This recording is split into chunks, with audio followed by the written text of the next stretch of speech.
Q&A, karena setiap pertanyaan selalu ada jawaban. Dipandu oleh Yohana Margareta. Panelis kita hari ini. Apa sih syarat orang itu bisa jadi kepala BNPB, Pak? Masyarakat yang kena bencana mengharapkan negara itu hadir. Berhadapan dengan orang-orang yang kena musibah. Pernah nggak ngumpet di belakang staf ini, Bapak nangis? Kalau kita lihat data nih, korban jiwa terdampak dari 2022 ke 2023 turun 36%. Banjir apa yang disukain ibu-ibu? Setiap tahun Indonesia ini meningkat terus frekuensi bencananya. Gajah Duduk dipilih karena sudah lama hadir dalam mewarnai perkembangan berbusana di Nusantara dan telah melekat di hati lapisan konsumen secara turun-temurun. Perkembangan sarung sedemikian pesatnya sehingga sekarang tidak hanya dikenakan oleh pria sebagai outfitnya, karena kain sarung Gajah Duduk menawarkan kenyamanan yang sesungguhnya serta tidak bisa dibandingkan. Hal ini sesuai dengan tagline kita, Legenda Nusantara, bahwa sarung adalah budaya kita, sarung adalah Indonesia.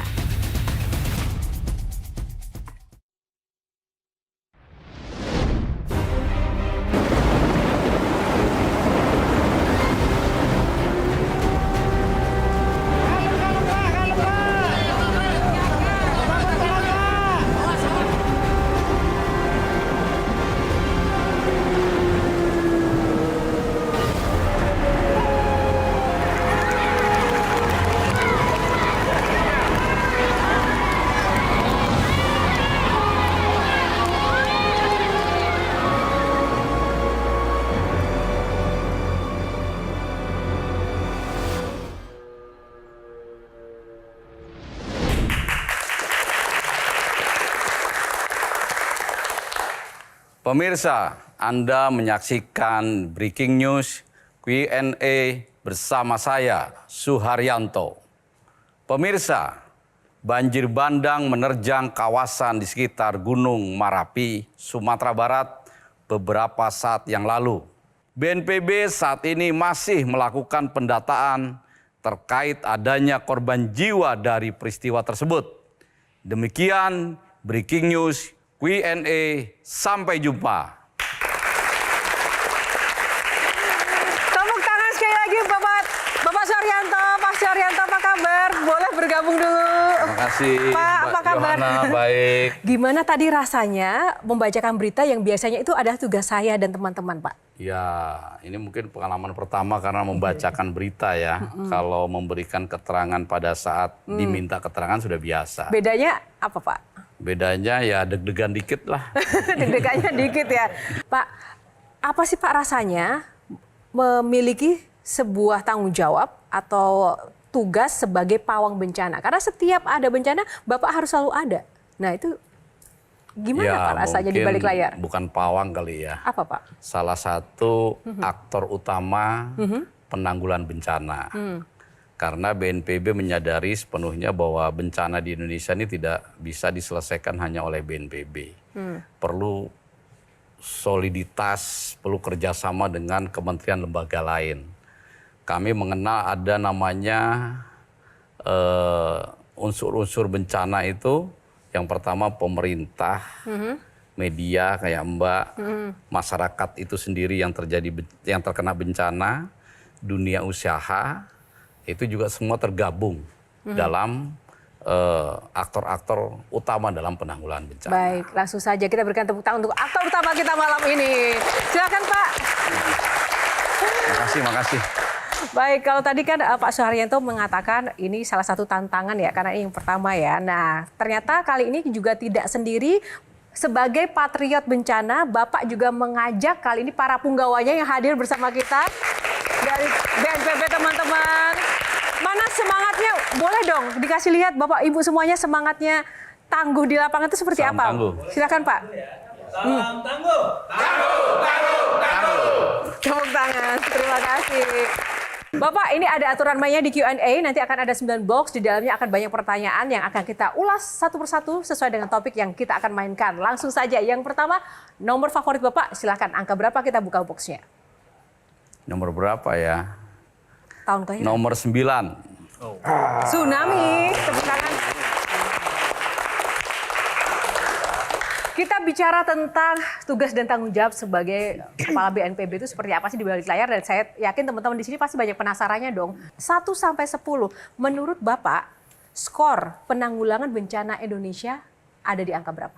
Penanggulangannya tentu saja masih banyak kekurangan kelemahan, tapi saya bisa mengatakan untuk beberapa tahun ini paling tidak skor penanggulangan bencana Indonesia 7. 7 ya? Oke, tepuk tangan.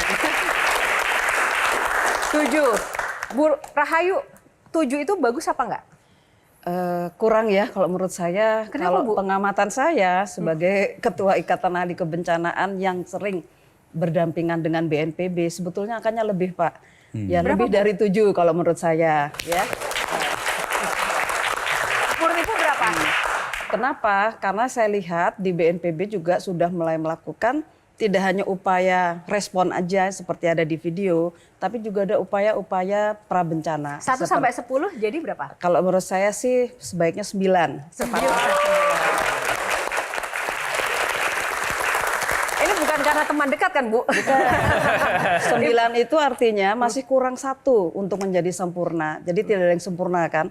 Oke. Manusia berusaha dan saya memberi nilai 9. 9. Saya lihat adalah leadership ya.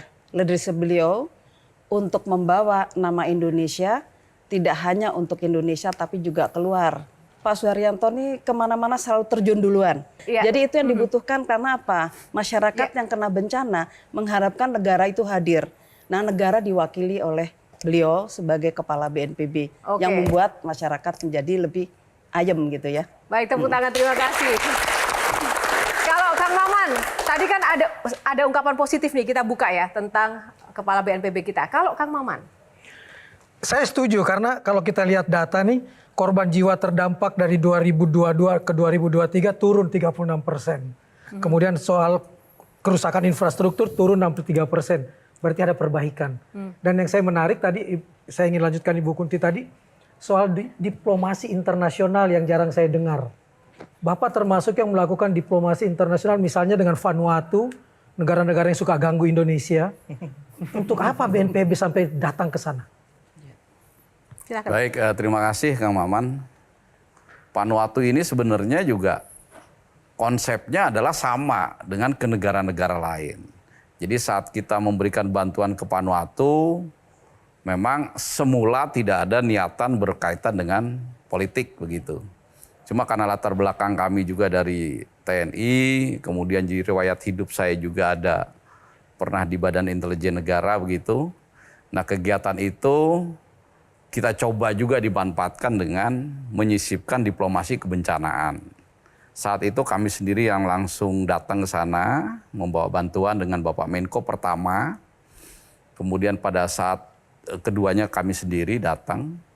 Itu pada saat awal datang itu Menteri Luar Negerinya Papua Nugini mengatakan ke kami itu bahwa ini bantuan ini jangan berharap berkaitan dengan sikap politik Vanuatu terhadap pemerintah Indonesia terkait masalah Papua begitu. Kami juga sampaikan tidak ada kaitannya. Kita datang ke sini adalah sesama manusia dalam konteks kemanusiaan begitu dan tidak ada tujuan apapun begitu. Tetapi ternyata dampaknya di samping mereka merasa terbantu begitu. Setelah kita memberikan bantuan ke Vanuatu, apalagi juga kita membantu merehab ruang VIP bandara. Nah, kami monitor bahwa setelah itu pejabat-pejabat Vanuatu bahkan Menteri Luar Negerinya datang juga ke Menteri Luar Negeri Indonesia. Dan setelah itu juga ada beberapa kali kegiatan di PBB. Sikap Vanuatu yang selama ini menyerang Indonesia terkait dengan Papua ini cenderung berkurang gitu, bahkan hilang gitu. Tepuk tangan. Gitu.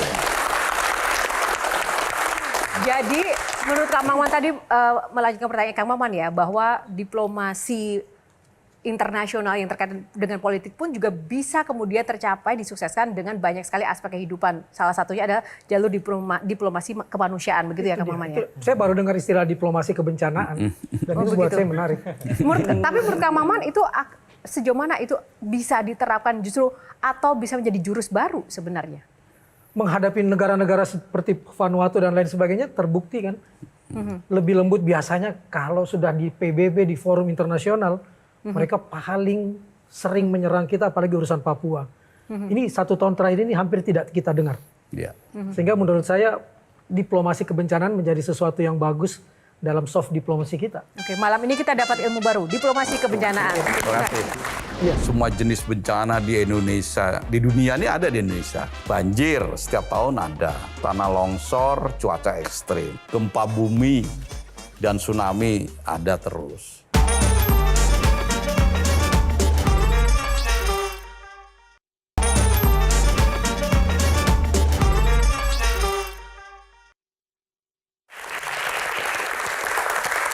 Nah, sebelum kita berbincang lebih jauh dengan panelis lainnya, box berapa selanjutnya Pak?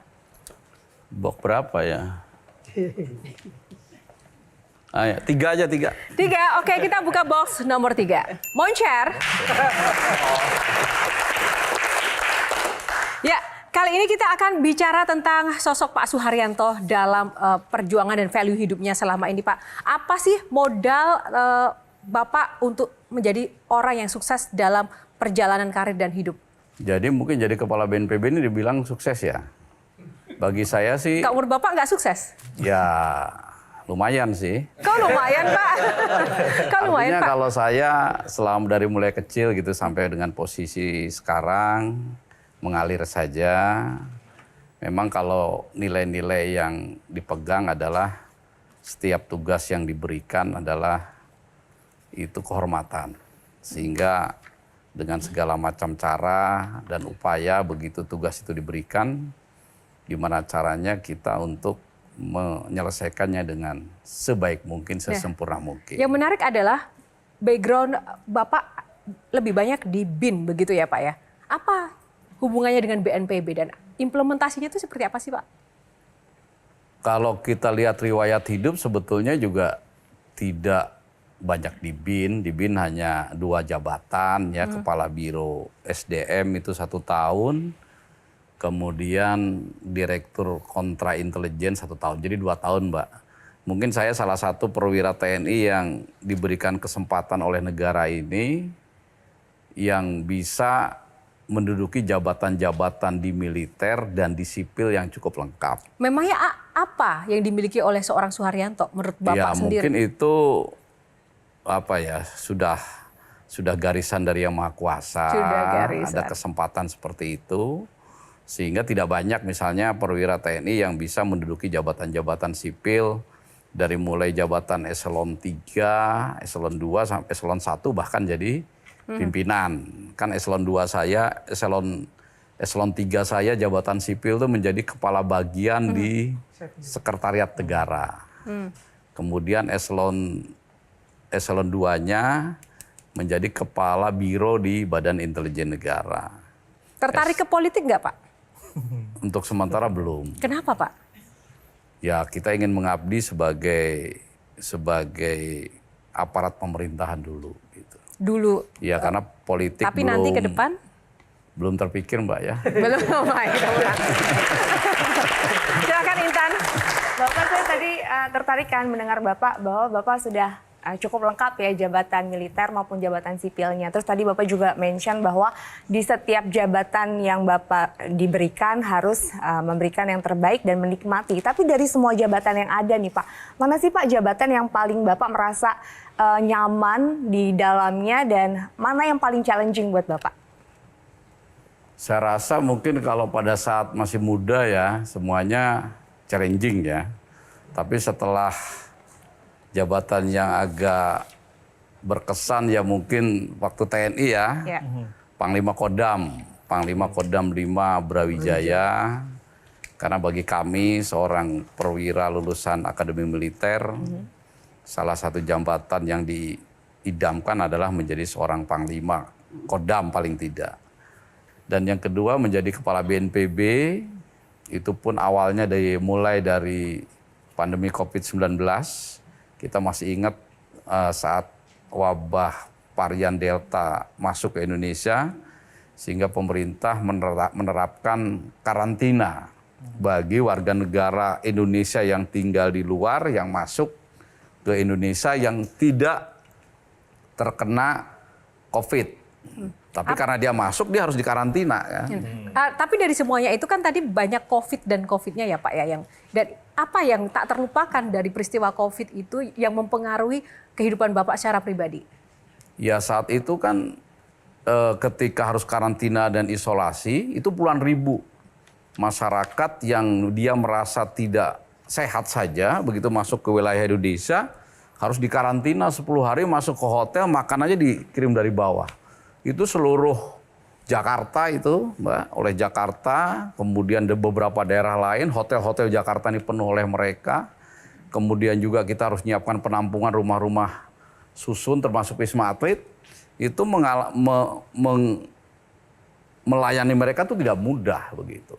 Karena mereka merasa, saya ini kan sehat, kenapa saya harus diperlakukan, harus dimasukkan dalam satu tempat khusus begitu. Tapi ada nggak sih Pak peristiwa yang bikin Bapak trauma? Nah itu adalah salah satu yang membekas, mengendalikan orang banyak, masyarakat yang sebetulnya tidak sakit, kita harus pendekatan, itu juga merupakan pengalaman yang tidak terlupakan ya. Ada Pak yang bikin sampai trauma atau mungkin benar-benar? Nggak ada sih Mbak, nggak ada. Kemudian yang kedua juga berkesan pada saat awal-awal menjabat, hari ke-7 atau 8 dari kepala BNPB, tiba-tiba Gunung Semeru meletus itu. Nah, itu ujian pertama sebagai kepala BNPB, apakah saya bisa ngatasi itu atau tidak. Tapi alhamdulillah kalau sekarang saya bisa ngatakan bahwa penanganan erupsi Gunung Semeru 2021 dan 2022, kita pindahkan 2.000 orang, 2.000 kepala keluarga dari satu kampung ke tempat baru yang aman, itu alhamdulillah, dan termasuk penanganan bencana yang tercepat dan masuk rekor muri itu. Dan itu sudah diuji lagi begitu erupsi Gunung Semeru di 2022, yang 2021 meninggal 57, di 2022 tidak ada yang meninggal. Tepuk tangan. Duto silakan. Kalau saya sih lebih penasaran kayak ini Pak ya. Sebenarnya apa sih syarat orang itu bisa menjadi kepala BNPB, Pak? Karena kalau kita lihat beberapa jabatan terakhir atau beberapa kepala BNPB sebelumnya, itu selalu dari militer. Apakah memang syaratnya untuk jadi kepala BNPB itu dari militer? Apa mungkin pas interview tanya dari militer? Bukan, nggak bisa. Apa seperti itu? Atau memang ada pertimbangan khususnya gitu? Itu yang saya penasaran sebenarnya. Jadi kalau Undang-Undang nomor 24 tahun 2007 itu menyatakan bahwa kepala BNPB itu justru tidak bisa diisi oleh militer aktif. Sehingga ketika Bapak Presiden Joko Widodo ingin menunjuk perwira TNI aktif untuk menjadi kepala BNPB di tahun 2018 atas nama Letnan Jenderal TNI Doni Monardo, itu sebelumnya diberikan keputusan presiden, peraturan presiden dikeluarkan dulu gitu. Nah, peraturan presiden itu mendasari sehingga setelah Pak Letnan Jenderal TNI Doni Monardo, kemudian ada Letjen TNI Gandep Warsito, baru saya. Ini saya adalah perwira tinggi TNI aktif yang ditunjuk menjadi kepala BNPB. Sebelumnya tidak gitu. Nah, apakah ke depan harus aktif atau tidak tergantung pimpinan, tergantung Bapak Presiden.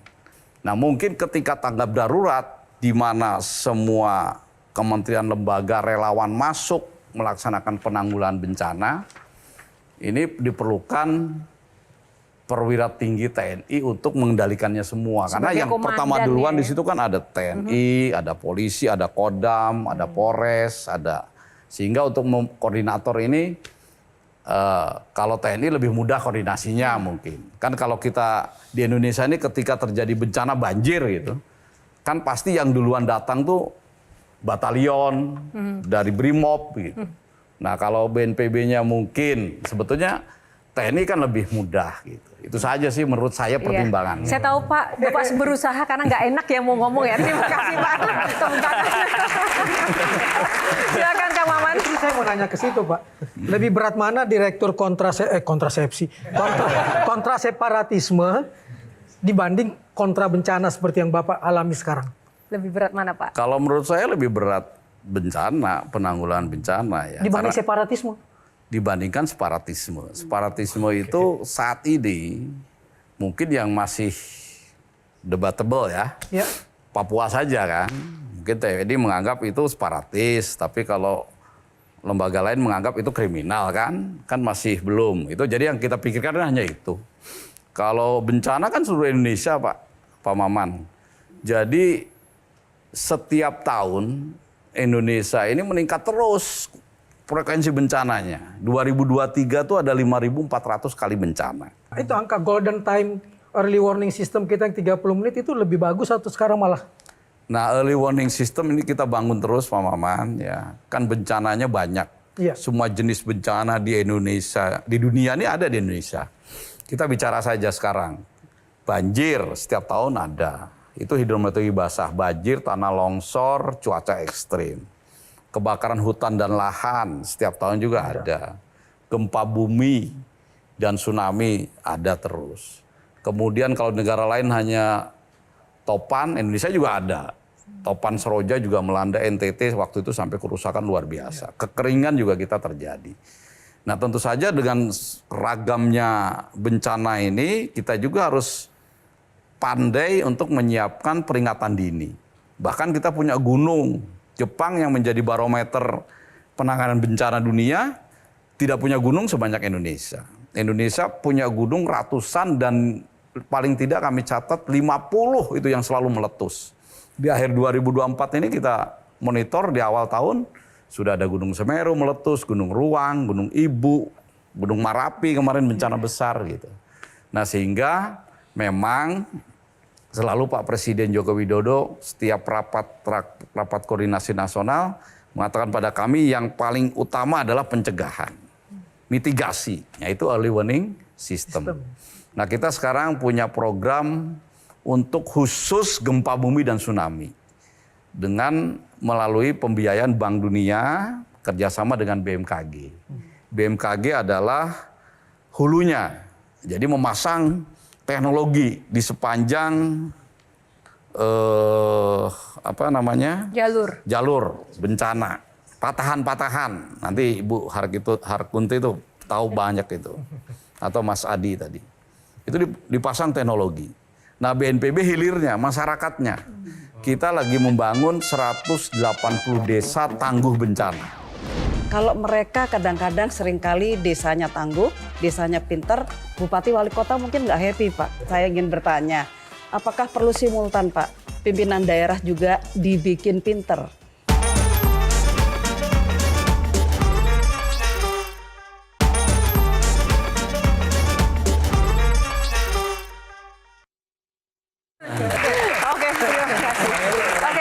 Oke, silakan Duto. Ini ngomongin tentang teknologi buat ini nih, penanganan bencana gitu. Kita kan semua sepakat ya, masyarakat Indonesia itu suka aneh. Saya dulu sarjana teknik geologi. Jadi saya mempelajari tentang gempa bumi dan lain-lain. Dan selama saya mempelajari tentang gempa bumi, saya ke daerah-daerah, itu banyak banget masyarakat yang ngambilin alat untuk pengawasan gempa bumi. Yang sampai sekarang saya nggak paham tuh buat apa mereka ngambilin itu, apakah di rumah mereka ada gempa bumi lokal, saya nggak tahu tuh.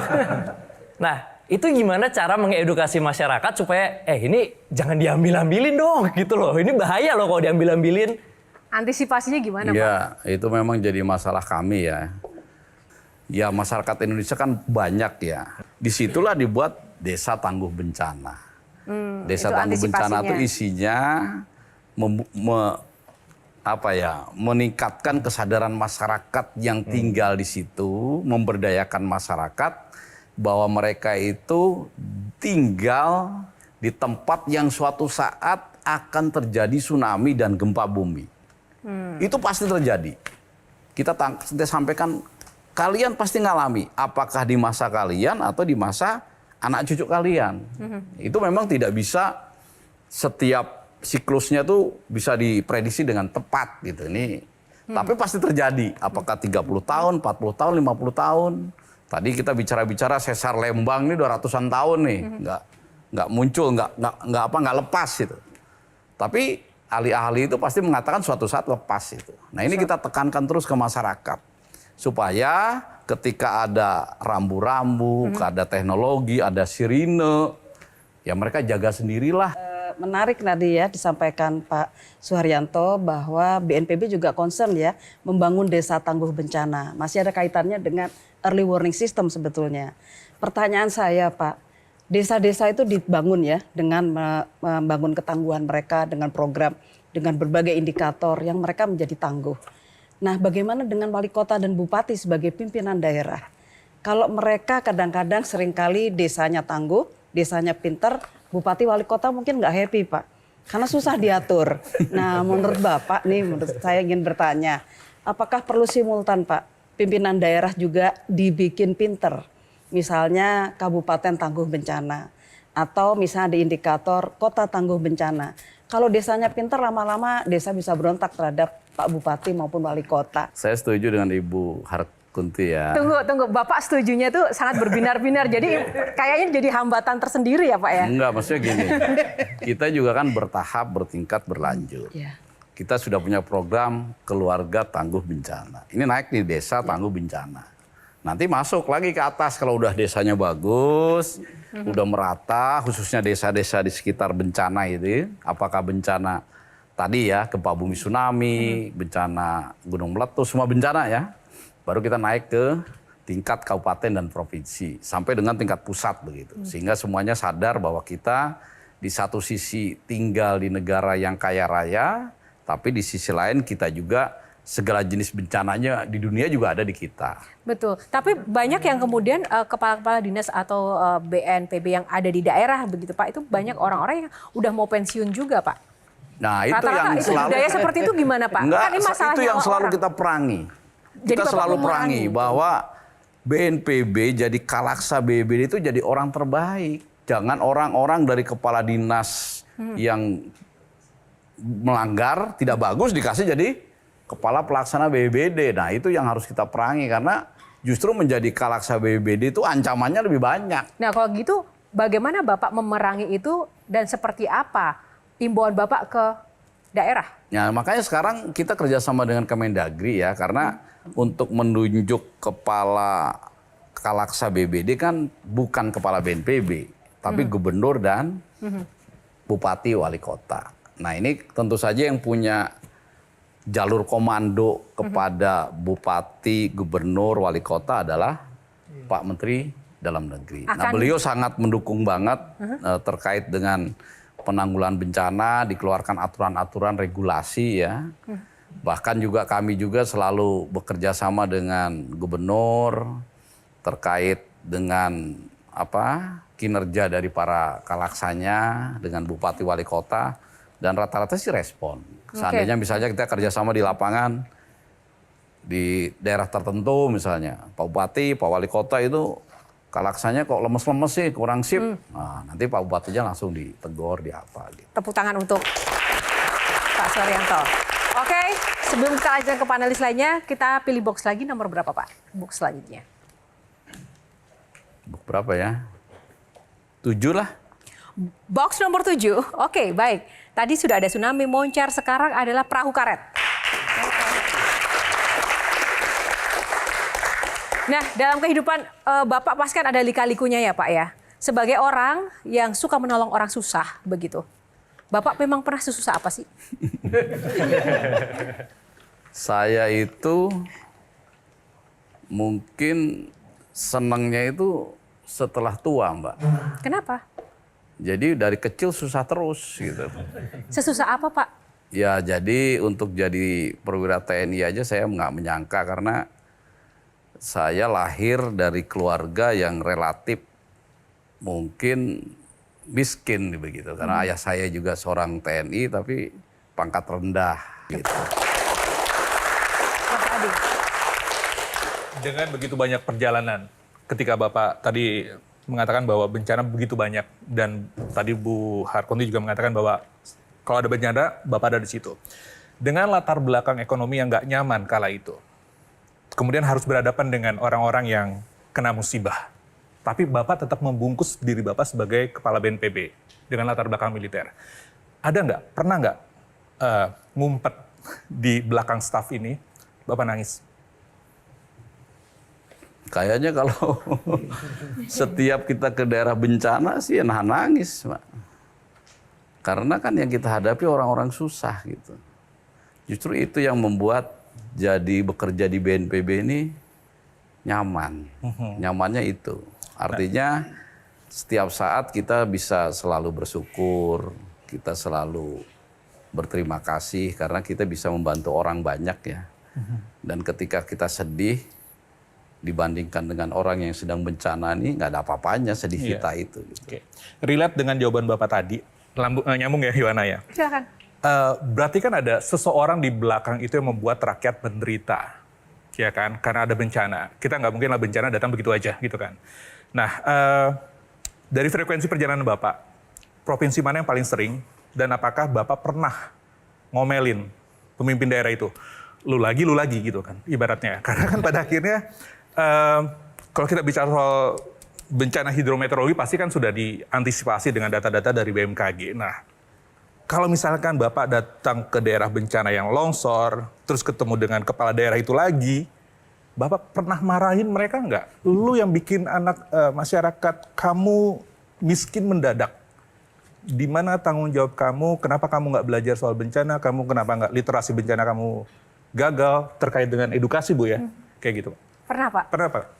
Ya kita polanya kalau bekerja ya, begitu datang ke wilayah, itu biasanya rapat koordinasi ya. Itu saya selalu mengambil, saya paparan tuh. Saya paparan berdasarkan data-data. Nah dari situ, dari data itu langsung gitu. Memang tidak seperti marahi anak kecil ya. Misalnya sekarang kayak Sumatera Barat, Jawa Barat gitu. Setiap tahun ya frekuensinya tertinggi gitu. Ya itu yang selalu kita ngomong terus itu. Nah kalau gitu boleh nggak Pak? Kalau saya lihat kan kayaknya marahnya Bapak itu tidak seperti yang ekspektasinya Adi. Memangnya Bapak kalau mengingatkan, menegur itu gimana sih Pak contohnya? Ya kalau misalnya, pemimpin daerah itu gimana? Misalnya kan Pak Bupati, Pak Gubernur ini saya udah kelima loh datang ke sini. Itu. Artinya dalam 6 bulan terakhir ini 5 kali bencana besar terjadi di tempat ini. Terus gimana langkahnya? Apa yang menjadi kekurangannya? Segeralah kumpulkan. Gitu. Bla bla bla bla. Terus mereka gimana Pak? Ya mereka manggut-manggut. Siap-siap aja ya. Siap-siap aja. Tapi nanti dimarahin lagi ya begitu ya. Usul aja Yohana. Ini momentum sebenarnya November 2024 ya.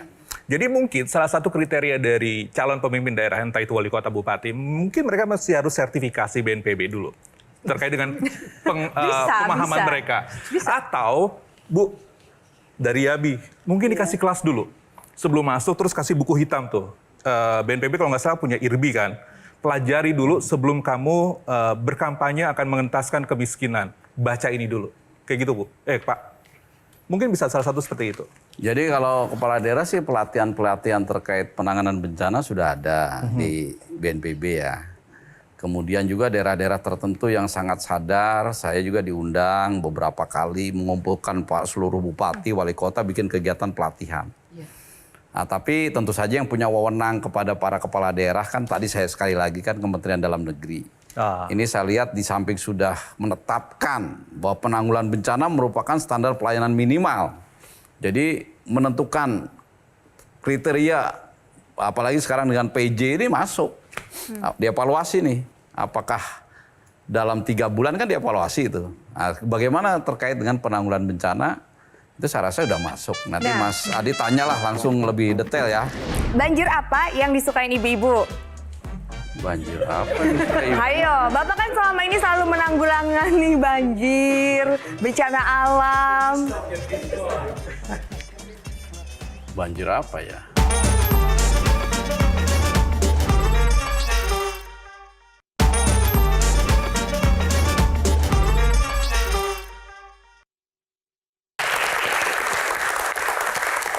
Baik, mungkin Intan Ya Pak, Tentang lika-liku kehidupan seorang Bapak Pak ini kan Suharyanto. seorang kepala BNPB ini pasti, tadi Bapak juga cerita ya menghadapi kesedihan dan juga rasa simpati pastinya melihat para korban bencana Pak. Kan BNPB ini tugasnya sebelum, pada saat bencana dan sesudah. Ini lebih apa ya Pak, lebih berat dan lebih sulit mana saat menangani bencana itu sedang terjadi, Bapak turun langsung, atau dampak setelah bencana itu terjadi terhadap masyarakat? Karena kan tadi juga sempat dikatakan ya, bahwa dampak bencana ini kan banyak sekali terhadap kehidupan sosial masyarakat. Adanya kemiskinan, terjadinya pengangguran, dan bahkan mental dari masyarakat sendiri itu kan harus dibangun lagi. Ini mana nih Pak yang lebih sulit pada saat bencana itu terjadi, mengevakuasi masyarakat, atau justru malah memulihkan dampak dari bencana ini sendiri terhadap masyarakat Pak? Ya kalau dilihat ininya ya, dalam 100% begitu, memang mungkin separohnya itu di tanggap darurat ya. Karena di situ kan semuanya hancur, kemudian ada puluhan keluarga yang anggota keluarganya hilang, rumahnya rusak begitu. Disitulah kesedihan yang luar biasa kan. Cuma karena beberapa pengalaman sudah terjadi, kita sudah paham bagaimana untuk mengambil langkah-langkah daruratnya itu. Nah di pasca bencananya, ya kita usahakan jangan sampai terlalu lama masyarakat yang terdampak bencana ini mengalami penderitaan. Semakin lama kita mewujudkan kegiatan pasca bencana, maka semakin lama juga mereka menderita. Yang saya bisa sampaikan di sini adalah tadi contohnya di Semeru ya, Semeru 1 tahun clear. Bencana Cianjur itu saya pastikan 2 tahun lah, sampai sekarang sudah clear. Kalau Mbak Intan jalan-jalan ke Cianjur sudah nggak ada bekas lagi bencana. Padahal itu terjadi di 21 November 2022. Itu ada 80.000 rumah loh yang hancur. Rumah masyarakat. Ya itu harus diganti semua. Yang rusak beratnya itu hampir 20.000. 20.000 rumah yang harus kita bangun dari nol sampai sekarang. Nah tentu saja itu tidak mudah ya. Tidak mudah, tapi dengan kita bekerja sama solid, pelan-pelan, tapi terus kita kerjakan setiap minggu. Waktu awal-awal saya datang ke sana, awal 3 minggu saya pimpin sendiri, alhamdulillah sekarang bisa terwujud. Baik, Jadi singkat saja Ibu. Terkait masih nyambung Pak Suharyanto terkait dengan dana. Kalau di BNPB mungkin cukup ya Pak ya, tapi kalau kita bicara anggaran kebencanaan di daerah tuh rasanya setiap saya datang ke daerah, nomor 1 yang saya tanya adalah anggaran ya. Mereka hanya mengandalkan dana kontingensi. Yang itu angkanya nggak besar Pak. Nah sekitar 5% ya. Nah dari APBD. Dan yang lebih prihatin lagi, tidak ada anggaran untuk mitigasi Pak. Nah jadi nunggu bencana terjadi, nunggu pemerintah pusat, dalam hal ini BNPB, Build Back Better, itu bagian dari mitigasi. Ini bagaimana Pak kira-kira mengubah mindset dari pemerintah daerah gitu ya untuk memprioritaskan sebelum bencana terjadi mereka melakukan sesuatu lah mitigasi. ya memang BNPB sendiri untuk pencegahan, mitigasinya kan terbatas ya. Yang di bawah Deputi 2 pencegahan. Nah mensiasatinya gini, BNPB ini yang bisa leluasa adalah dana siap pakai ketika terjadi bencana. Dengan ada namanya hibah rehabilitasi rekonstruksi. Itu dua-duanya didukung oleh Kementerian Keuangan. Nah kami selalu menekankan ke daerah supaya jangan terlambat ketika sudah ada tanda-tanda bahwa di daerahnya ini tiap tahun banjir nih. Pasti kalau sudah masuk awal tahun musim hujan pasti tempatmu banjir. Nah sebelum itu terjadi dia sudah menetapkan status. Sehingga pemerintah pusat bisa turun membantu anggaran. Setelah terjadi bencana segera mengajukan lagi untuk rehabilitasi rekonstruksi. Nah rehabilitasi rekonstruksi itu untuk mitigasi tahun berikutnya gitu. Misalnya sekarang jembatan putus, segera diperbaiki jembatan putus, kemudian misalnya sungainya penuh, segera digali. Nah ketika turun hujan di tahun berikutnya sungainya sudah tidak melebar lagi. Seperti itu. Nah itu bisa pusat untuk memberikan bantuan agar kegiatan mitigasinya bisa dipadukan dengan rehabilitasi rekonstruksi. Baik, tepuk tangan. Terima kasih. Kita akan lanjutkan box nomor berapa selanjutnya Pak? Yang belum berapa ya? Ini 2, 3, tempatnya Pak Fajar 5. 5. Oke, kita buka box nomor 5. Boleh minum dulu Mbak ya? Boleh silakan Pak, suka-suka. Sekarang akan ada tadi boxnya suka-suka. Jadi suka-suka hostnya ingin seperti apa pada malam hari ini. Saya ingin panelis dan Bapak suka-suka bertanya. Silahkan saling memberikan pertanyaan dan juga jawaban dalam games tebak-tebakan suka-suka pada malam hari ini. Silahkan Intan maju ke depan dan juga Bapak berkenan. Kita berikan tepuk tangan. Silahkan Intan. Oke Pak, saya kasih tebakan, tapi karena tadi Bapak udah serius terus kan dari awal, ini tebakan jawabannya receh aja Pak ya. Saya yakin Bapak bisa jawab tadi. Ini Pak ya, banjir. Banjir apa yang disukain ibu-ibu? Banjir apa nih? Ayo, Bapak kan selama ini selalu menanggulangi banjir, bencana alam. Banjir apa ya? Banjir uang. Itu ibu-ibu juga suka sih Pak. Iya. Itu ibu-ibu juga suka. Oke, mungkin finalis tapi jawabannya bukan itu. Banjir apa? Diskon. Wah, betul Pak, banjir diskon. Diskon sama uang, banyak enakan uang dong ya. Itu Bapak-bapak juga suka sih. Iya. Uang semua suka sih Pak. Iya, iya. Oke, sekarang gantian Bapak yang Saya bertanya nanya ke ya? Intan. Iya, boleh. Apa ya? Lagi hujan deras ini, kenapa kodok tuh nggak sedih? Karena air matanya kesiram sama air hujan Pak. Enggak lah, Oh, semuanya enggak ke air mata siapa? Ada yang bisa jawab nggak ini? Kenapa? Aduh, saya juga kalah nih sama Bapak. Ada yang bisa jawab? Ya. Panelis bantuin dong. Kenapa kodok gak sedih? Kamu mah Kenapa kakak kodok udah seneng terikat. kalau Kodoknya hujan nggak turun? sedih. Kenapa Duto? Wah, Tolong bantuin. kenapa ya itu? Oke, apa jawabannya? Jawabannya ilmiah dikit dong. Oh, Kodok itu kan bisa hidup di darat, di dua alam kan. Iya. Nah kalau lagi hujan banyak dia bisa berenang. jadi tetap berada di kehidupannya Ya. Pak ya. Tepuk tangan. Tepuk tangan. Terima kasih. Thank you Intan. Kak Maman, singkat saja. Yang saya receh Intan tadi. Oke, boleh. Saya suka lihat sepatunya Bapak. Keren Pak. Pertanyaan saya berapa koleksi sepatu Bapak? Karena Bapak senang lari, senang bulu tangkis, senang voli, senang naik sepeda. Buat gengsi ini 4 olahraga 4 beda sepatu loh. Nah, Bapak sendiri gimana? Ya memang sepatu saya suka gitu ya. Jadi kalau nggak nyampe banyak banget lah Pak. Jadi kalau sepatu olahraga 1, sepatu dinas 2 atau 3 begitu. Lari, bulu tangkis, voli sama sepatunya Pak? Nggak beda Pak. Ah, berarti lebih banyak. Itu banyak. Lebih dari 10. Lari dengan itu sama Pak. Bulu tangkis yang beda sendiri. Karena bulu tangkis kan perlu agak Ya. sedikit Nah, itu Pak. pertanyaannya belasan atau puluhan Pak? Belasan. Belasan. Oke, baik, terima Ya, kasih. kalau ngomong puluhan nanti mereka minta Pak. Terima kasih ya teman-teman Pramuka sudah datang di Q&A malam hari ini. Gak apa-apa, ini nostalgia Pak, Iya. merasakan ya seperti zaman Pramuka dulu. Masih Iya. mengalami kan teman-teman ya?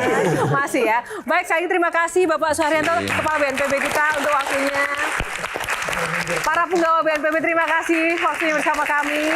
Para panelis terima kasih juga waktunya bersama Q&A. Dan tak lupa terima kasih juga untuk Sarung Gajah Duduk yang telah menyediakan baju yang saya kenakan pada malam hari ini. Semoga episode kali ini bisa menginspirasi Anda pemirsa dimanapun Anda berada. Dan tentu saja tetap saksikan Q&A setiap hari Minggu karena setiap pertanyaan selalu ada jawaban. Sampai jumpa lagi.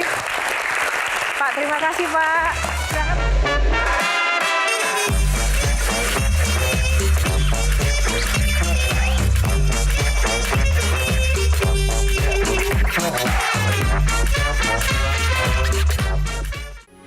Metro TV. Jelajahi cara baru mendapatkan informasi. Download Metro TV Extend sekarang.